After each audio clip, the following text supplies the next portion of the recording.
Hi guys, manguha tayo ng talbos ng kamote para ibigay natin sa alaga nating baboy pang merienda nila.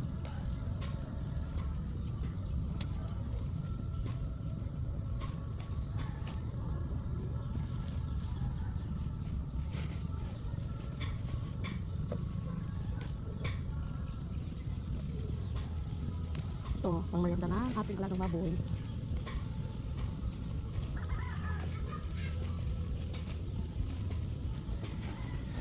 Okay na ito, madami na. Hindi na natin kanila. Let's go!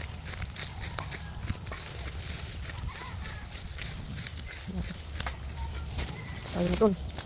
Ay, tignan na ito. Try na natin ang ating alagang baboy. Ito na ang iyong merienda. Didi.